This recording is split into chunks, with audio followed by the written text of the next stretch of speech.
चलिए, जो ये मैंने क्वेश्चन नंबर 7 दिया है आपको, जिसमें आपको फाइंड करना है, find the value of x. ये किया आपने, किसी ने? अगर किया है तो वैल्यू बताइए क्या आएगी एक्स की इस फर्स्ट वाले में, या इसे कराया जाए?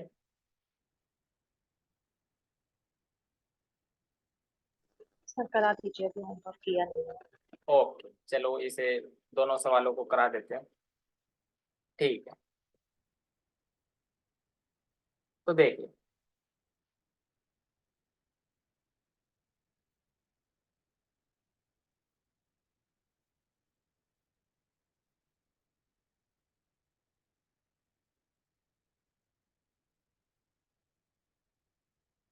देखिए, आपको गिवन है ten inverse 2x plus tan inverse 3x, और ये किसके इक्वल है? 5/4। आपको क्या फाइंड करना है? Value, the value of x. आपको एक्स की वैल्यू यहाँ पर पता करनी है। तो देखिए, जैसा हम पिछले हमने जैसा भी काम किया है बुधाए नंबर के थ्रू, वैसे ही हम यहाँ पर करेंगे। तो सबसे पहले आप इसको ए मान लीजिए, और इसको आप जो है बी मान लीजिए। यहाँ से आपको ए की बुधायन संख्या और बी की बुधायन संख्या आपको पता चल जाएगी। ठीक है, ओके। तो देखिए, आपने क्या माना? A equal to ten inverse 2x। तो यहाँ से आपको टेन ए क्या मिलेगा? वो मिल जाएगा आपको 2x। और इसी प्रकार से आपने बी किसको माना है? टेन इनवर्स 3x को। तो यहाँ से आपका जो है टेन बी, वो क्या मिल जाएगा आपको? वो मिल जाएगा आपको 3x। बस अब आप इसको जो है अपने टेबल में लिख लीजिए। तो देखिए, हमने टेबल बनाई। सबसे पहले एंगल आ जाएगा आपका, फिर आपका यहाँ पर बेस, फिर आएगा आपका परपेंडिकुलर, एंड देन आपका आ जाएगा यहाँ पर हाइपोटेन्यूज। तो देखिए, आपको जो जो गिवन है उसको आप लिखते रहिए। सबसे पहले एंगल है आपका ए। इसमें आपको दिया है टेन ए बराबर 2x। आप इसको 2x/1 भी लिख सकते हैं। और आपको पता है टेन टेन किसके इक्वल होता है? Perpendicular over base. तो ये आपका परपेंडिकुलर हो गया है, ये आपका बेस हो गया। तो आपका परपेंडिकुलर कितना है इसमें? 2x, और बेस आपका हो गया 1। तो आपकी जो है हाइपोटेन्यूज कितनी निकल जाएगी? √2x का स्क्वायर प्लस 1 का स्क्वायर। तो यानी ये आ जाएगा आपका 4x² प्लस 1। इसी प्रकार से आपका बी, ये आपको क्या गिवन है? 3x। तो 3x आप इसको अपॉन में 1 भी लिख सकते हैं। तो आपका ये हो गया यहाँ पर परपेंडिकुलर। तो ये है आपका 3x, और बेस हो गया आपका 1। हाइपोटेन्यूज की इसमें जरूरत नहीं पड़ेगी, पर फिर भी इसको सोल्व कर लेते हैं, हाइपोटेन्यूज निकाल ही लेते हैं। तो ये आ जाएगा आपका 9x² प्लस 1। ठीक। अब देखिए, अब आपको जो है ये मिल गया है, और आपका क्वेश्चन कह रहा है ten inverse 2x plus tan inverse 3x, यानी आपको अब क्या करना है? प्लस करना है। ठीक है, चलो करिए प्लस, इन दोनों को ऐड करिए।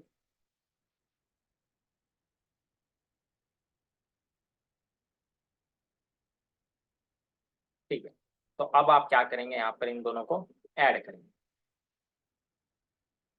तो देखिए, सबसे पहले वर्टिकली मल्टीप्लाई करेंगे तो 1 1, यानी कि ये आ जाएगा आपका 1। प्लस है यहाँ पर, तो यहाँ पर आ जाएगा माइनस। पर इनकी वर्टिकली मल्टीप्लाई करेंगे तो 3 2 जा 6x²। या तो ये तो आपका आ गया बेस। और इसी प्रकार से आपको परपेंडिकुलर के लिए करनी है क्रॉसवाइज। तो करिए क्रॉसवाइज। तो यानी ये आ जाएगा आपका 2x, और फिर यहाँ पर आएगा प्लस 3x। तो ये आपको क्या मिल गया? ये आपको मिल गया 5x। तो ये आ गया आपका बेस, और ये आ गया आपका परपेंडिकुलर। तो अब आप यहाँ से जो है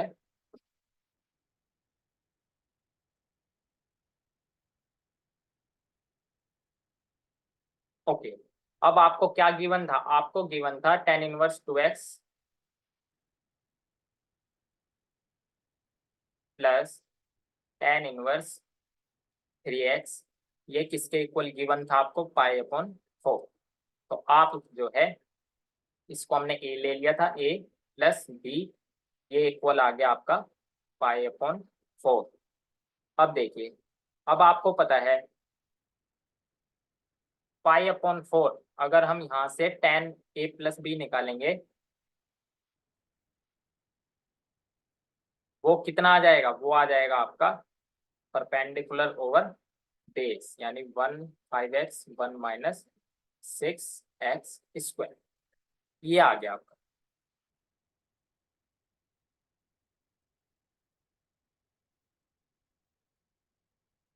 ओके, तो आपका जो है tan a प्लस b, ये क्या आया आपका 5x अपॉन में 1 माइनस 6x स्क्वायर। अब यहाँ आप यहाँ से जो है a प्लस बी निकाल सकते हैं। जब आप यहाँ से a प्लस बी निकालोगे तो आपको क्या मिल जाएगा, आपको मिल जाएगा यहाँ पर tan inverse 5x upon 1 minus 6x square. अब आप देखिए a प्लस बी आपका पाई अपॉन 4 भी है और a प्लस बी आपका tan inverse 5x 1 minus 6x square भी है, तो इन दोनों को इक्वल कर देंगे तो आपको मिल जाएगा tan inverse 5x upon 1 minus 6x square is equal to, ये आपको मिल गया पाई upon 4।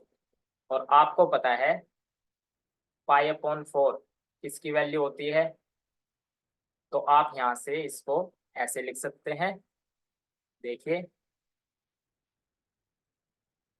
5x upon 1 minus 6x square is equal to 10 pi upon 4, ये हो गया। अब 10 पाई अपॉन 4 की क्या वैल्यू होती है, कोई बताएगा, यानी कि tan 45 डिग्री, वो होती है आपकी 1। तो चलिए बस अब आप इसको सोल्व कर दीजिए और अपनी x की वैल्यू निकाल लीजिए यहाँ पर, तो ये है आपकी 1।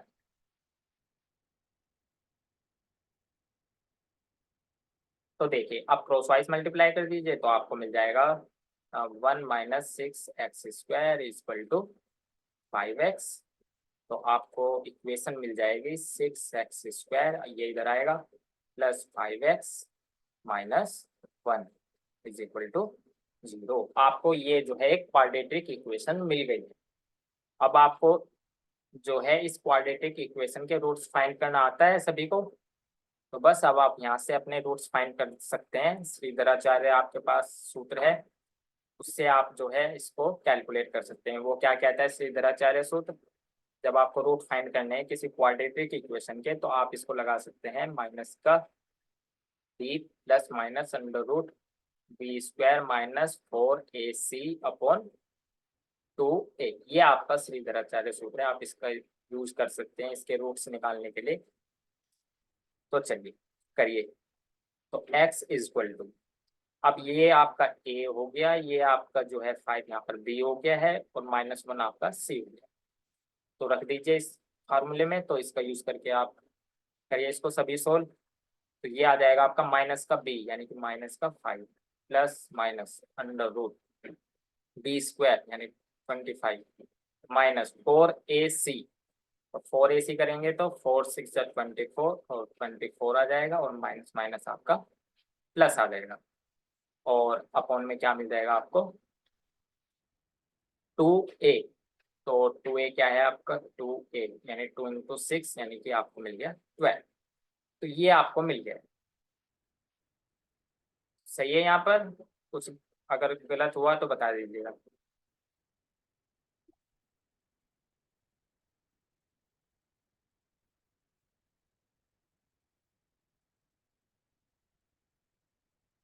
ओके, तो आपको मिल गया है ये, ठीक है, यानी कि माइनस का 5 प्लस माइनस अंडर रूट, बस इसको सोल्व कर लीजिए आप, तो आपकी x की वैल्यू क्या क्या आ जाएंगी, आपको x की वैल्यू ये आ जाएंगी। ये हो गया आपका, ऐड करके क्या आ जाएगा आपका 29 और अपॉन में 12। तो आप इस √29 को तो ऐसे लिखेंगे, तो आप यहाँ पे x की दो वैल्यू आ गई है आपकी, एक तो आ गई आप इसको ऐसे, 49 आएगा कि 29 आएगा? ओ सॉरी 49, सॉरी तो 49 √49, ठीक है ठीक है। तो √49 अब तो सोल्व हो जाएगा, तो यानी कि ये हो जाएगा आपका माइनस का 5 प्लस माइनस ये होते हैं 7 का और अपॉन में 12। तो ये चल रहा है आपका x।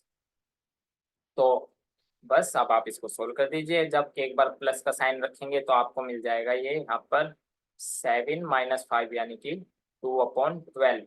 तो यानी आपको मिल जाएगा 1/6। एक वैल्यू तो आपको मिल गई 1/6 x इक्वल टू, और दूसरी वैल्यू क्या मिल जाएगी आपको जब माइनस का साइन रखेंगे, तो माइनस का 12/12। तो यानी ये मिल जाएगा आपको माइनस का 1। तो देखिए आपको यहाँ पर x की दो वैल्यू मिल गई है, एक मिली है आपको 1/6 और सेकंड वैल्यू आपको मिली है माइनस के 1। तो इस तरीके से आप अपनी x की वैल्यू को फाइंड करें। तो आपने क्या किया, आपने सीधा सीधा सबसे पहले तो अपना जो बोधायन नंबर को हमने एडिशन करा है उसको लगाया यहाँ पर। ये देखिए यहाँ पर ये आपका जो है, ये हमने इनको ऐड किया तो आपको मिल गया है a+b। यहाँ से आप जो है tan a+b निकाल सकते हैं और बस, और जो आपको गिवन है उसमें रख दीजिए। तो इस तरीके से जो है आपको सोल्व करना है। इसी प्रकार से जो आपका दूसरा वाला क्वेश्चन दे रखा है उसको सोल्व करिए सेम इसी पैटर्न से, और बताइए एक्स की क्या वैल्यू आएगी।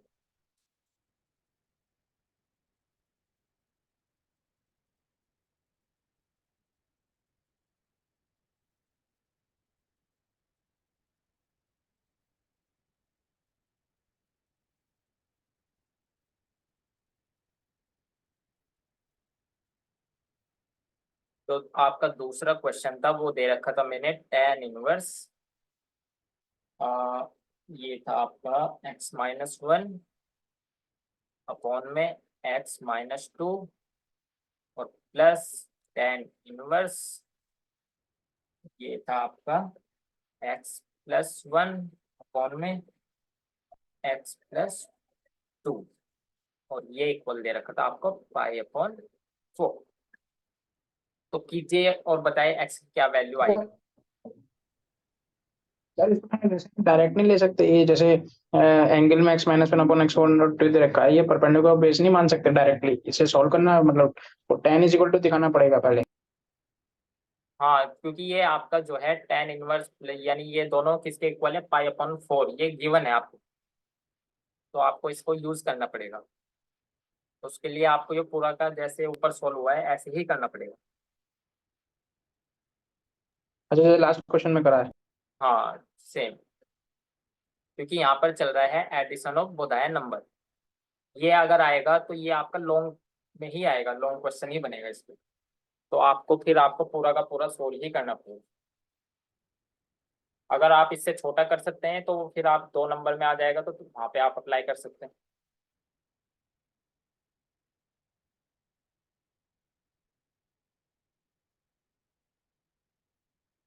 तो करिए आप कैसे भी इसको सोल्व करिए और बताइए एक्स की क्या वैल्यू आएगी। सेम ऐसे ही करेंगे जैसे हमने ऊपर किया है। तो ये आपका जो है इनवर्स ट्रिग्नोमेट्रिक फंक्शन हो गया है। अब आपका एक और या लास्ट यूनिट बच रखी है इंटीग्रेशन, इसको थोड़ा सा देखेंगे आज।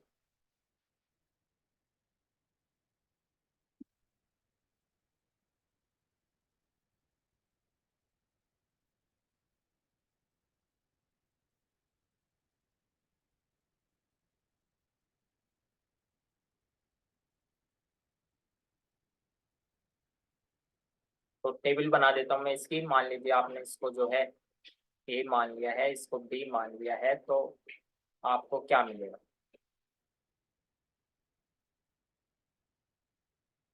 ये है आपका बेस, ये हो जाएगा परपेंडिकुलर एंड देन हाइपोटेन्यूज।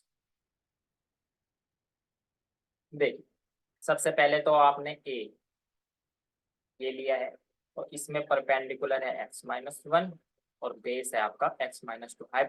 इसकी जरूरत नहीं है तो आप इसको अभी छोड़ सकते हैं। और b ये है आपका, ये इसमें परपेंडिकुलर है आपका x+1 और हाइपन वो बेस है आपका x+2। ठीक है, अब आपको करना है यहाँ पर ऐड, तो आप करिए इसको ऐड। तो सबसे पहले तो वर्टिकली मल्टीप्लाई, तो वर्टिकली मल्टीप्लाई करोगे इन दोनों की तो आपको क्या मिलेगा, आपको मिल जाएगा x² - 4। ये यहाँ पे मैंने a-b और a+b यानी वो होता है आपका a² - b², उससे हमने इसको सोल्व कर दिया है।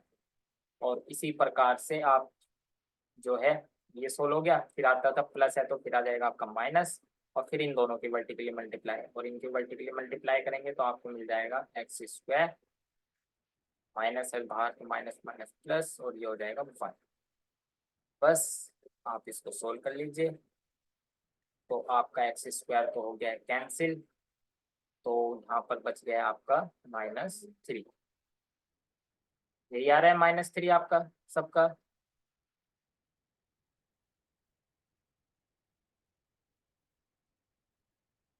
अब आपको क्या करना है, परपेंडिकुलर के लिए क्रॉस वाइज मल्टीप्लाई, तो क्रॉस वाइज करेंगे तो करिए। तो सबसे पहले आपका हो जाएगा ये x², और ये हो जाएगा आपका माइनस का x और प्लस का 2x, यानी ये आपको मिलेगा प्लस का x और माइनस का 2।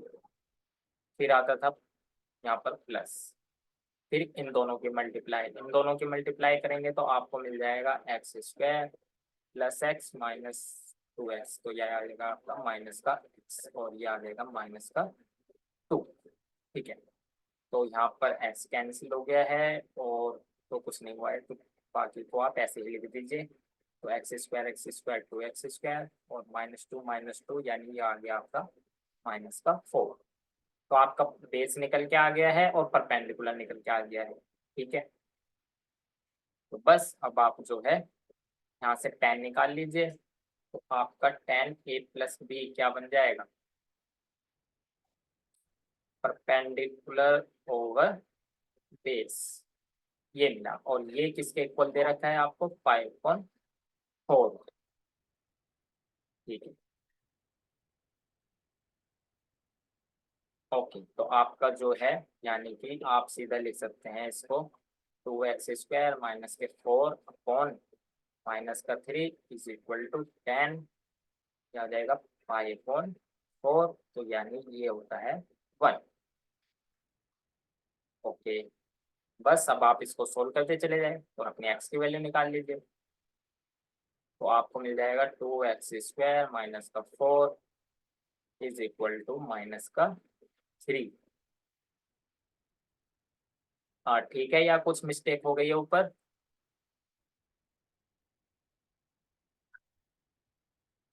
सर ठीक है। ठीक है ना, ओके ठीक।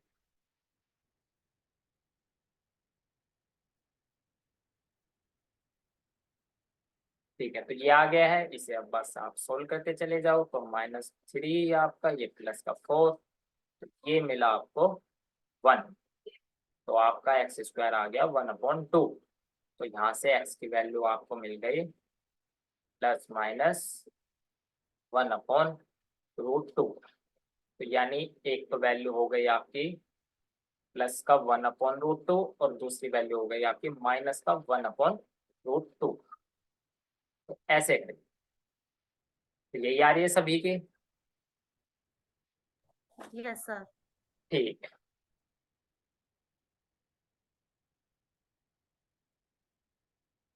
ओके, अब तो इसमें लगभग लगभग आपके सभी क्वेश्चन हो गए।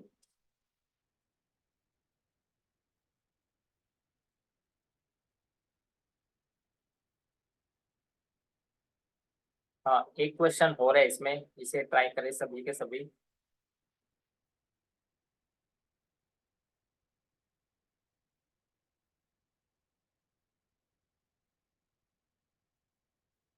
जैसे यहाँ पर आ दिया है साइन, और ब्रैकेट में आपको मिला है 1/2 कॉस इनवर्स 4/5। अब आप यहाँ पे कैसे इसको सोल्व करेंगे?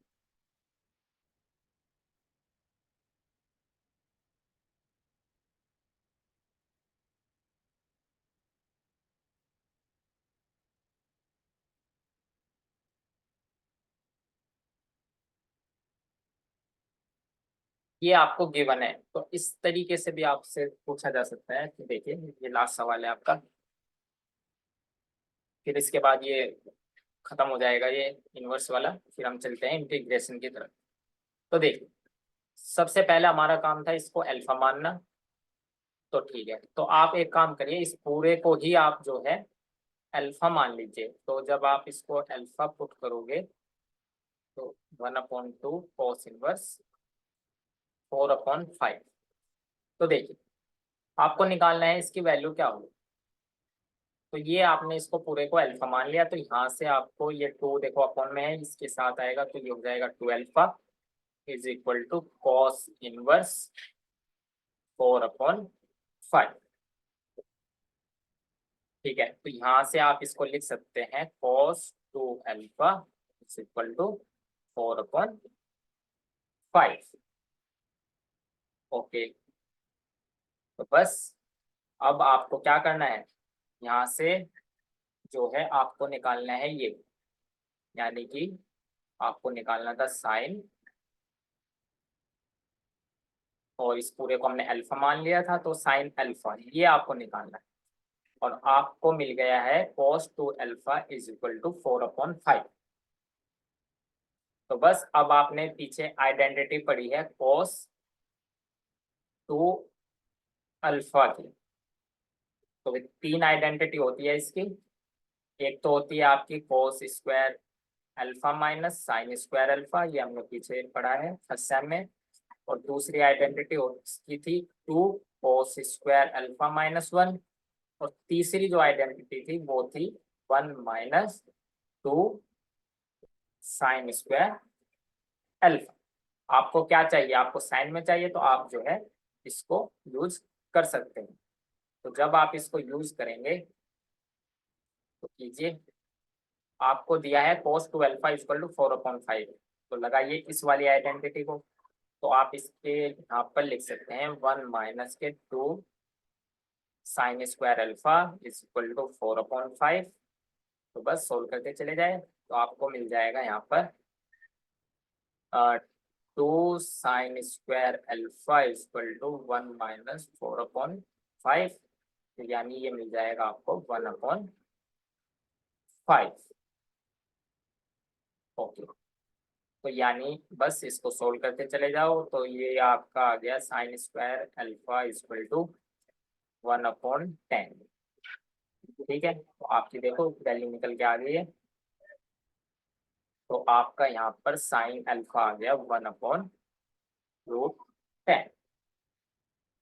ठीक है, तो यही आपको चाहिए था साइन अल्फा, वो आ गया आपका 1/√10।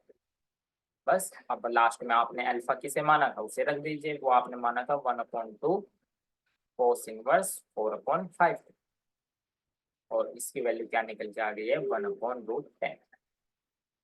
क्लियर हुआ सभी को?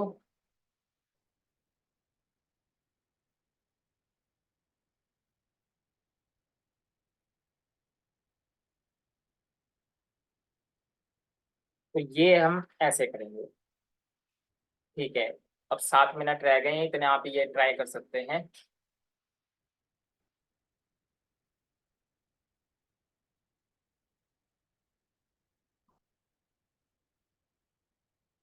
जैसे सपोज आपको क्वेश्चन दिया है इसी टाइप से, साइन 1/2 कॉस इनवर्स, मान लीजिए आपको दिया है यहाँ पर 1/ मान लीजिए 3। तो कीजिए, इसको सोल्व कीजिए सभी, और बताइए इसकी क्या वैल्यू आएगी।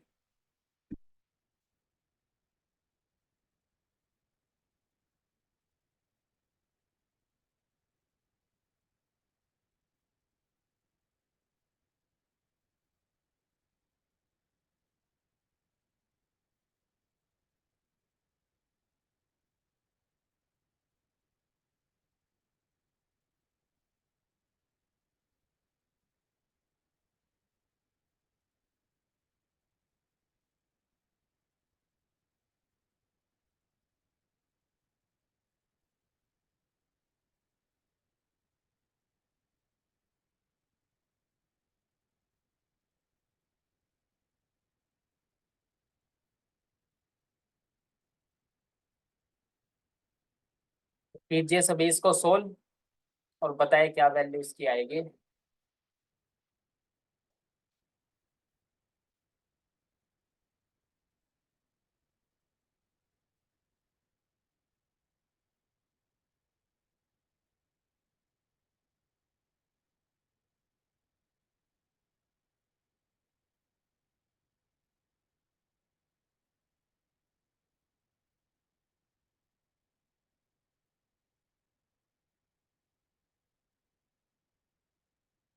जा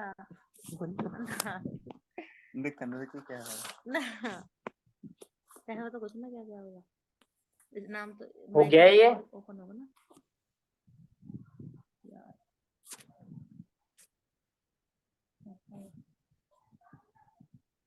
सर मेरा आया है 1/√3। 1/√3, ठीक है। और कभी यही आ रहा है 1/√3?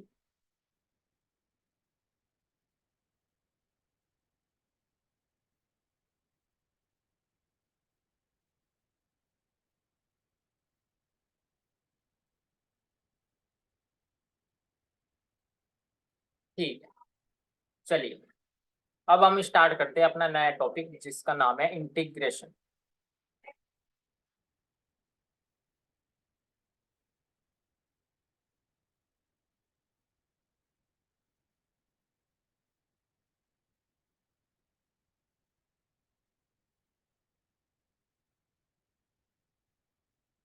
इंटीग्रेशन को कहते हैं हम समाकलन।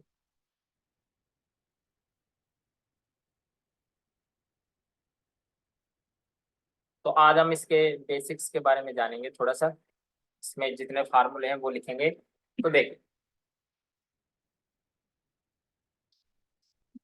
तो देखिए हमने पढ़ा है इससे पहले अवकलन, और अवकलन का जो साइन होता था वो हम किससे लिखते थे, dy/dx। ये हम करते थे। इसका क्या मीनिंग था? इसका मीनिंग था कि द डेरिवेटिव ऑफ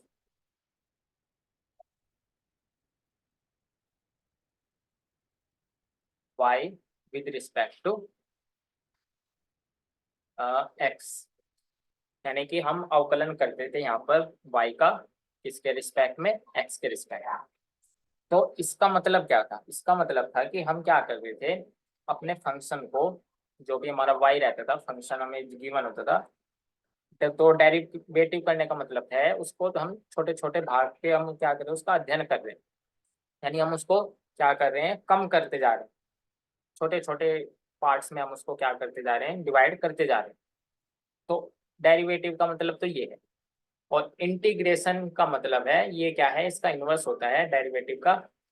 यहाँ पे इसका मतलब ये है इंटीग्रेशन का कि हम क्या करते हैं, हमारे पास जो छोटे छोटे पार्ट्स रहते हैं हम उनको जोड़ते हैं, और जोड़ने पे हमें क्या मिल जाता है वो हम देखते हैं। तो इंटीग्रेट करना यानी कि अपने छोटे छोटे भागों को जोड़ के हमारा क्या बनेगा वो हम देखते हैं यहाँ पर, इंटीग्रेशन। तो देखिए इसके कुछ फार्मूले हैं, जैसे हमने अवकलन में सीखा था, वहाँ पे हमने बहुत सारे फार्मूले देखे थे, तो यहाँ पे भी इसके बहुत सारे फार्मूले हैं। तो चलिए पहले उन्हें नोट कर लेते हैं। तो इसमें जो आपका सबसे पहला है, इंटीग्रेट का मतलब ये भी होता है कि आप क्या निकाल सकते हैं इससे, एरिया अंडर द फंक्शन। ये भी हम क्या है, इससे कैलकुलेट कर सकते हैं। सपोज मान लीजिए आपका ये कोई फंक्शन है, ये आपका एक्स एक्सिस हो गया, और ये है आपका वाई एक्सिस, और सपोज एक लाइन है, स्ट्रेट लाइन कुछ ऐसे, अ, ये आपकी स्ट्रेट लाइन है सपोज कीजिए। और मान लीजिए हमने एक्स एक्सिस पे टाइम डिनोट कर रखा है, और वाई एक्सिस पे हमने जो है डिस्प्लेसमेंट कह दो या डिस्टेंस कह दो, डिस्टेंस ले रखी है। तो हम देख रहे हैं कि हमारा टाइम जो है ऐसे इस तरफ इंक्रीज होता जा रहा है, और सेम उसी प्रकार से हमारी डिस्टेंस ये ऐसे इंक्रीज होगी। तो देखिए, तो इस पॉइंट पे यहाँ पर इसकी डिस्टेंस ये है। और जैसे हम 1 सेकंड या 2 सेकंड बाद देखेंगे तो हमारी जो डिस्टेंस है वो चेंज हो जाएगी। तो इस टाइम पर हमारी डिस्टेंस क्या हो जाएगी, ये। तो यानी कि हमारे टाइम के साथ साथ क्या हो रहा है, हमारी डिस्टेंस जो है वो बढ़ रही है, ऐसा हम देख रहे हैं। तो इसमें हमें इंटीग्रेशन का मतलब ये है कि हमें क्या करना है कि ये जो हमारा पार्ट है ये हमें फाइंड करना है कि इसका एरिया क्या होगा। मान लीजिए ये यहाँ पर 1 है, ये 3 है, तो 1 से लेकर के 3 के बीच में ये जितना ये है पोर्शन, इस पोर्शन का एरिया हमारा क्या होगा। तो इंटीग्रेशन का मतलब ये है कि एरिया अंडर द फंक्शन। तो इससे हम जो है अपने एरिया भी फाइंड करते हैं, जैसे सर्किल के, इलिप्स के, पैराबोला के, इनके एरिया फाइंड करने के लिए हम इंटीग्रेशन का यूज कर सकते हैं। तो इसकी बहुत सारी एप्लीकेशंस है और डेली लाइफ में भी इसकी एप्लीकेशन बहुत ज़्यादा है। जैसे जो भी चीज़ टाइम के साथ साथ चेंज होगी, यानी एक एक पॉइंट पे वो चेंज होती जा रही है,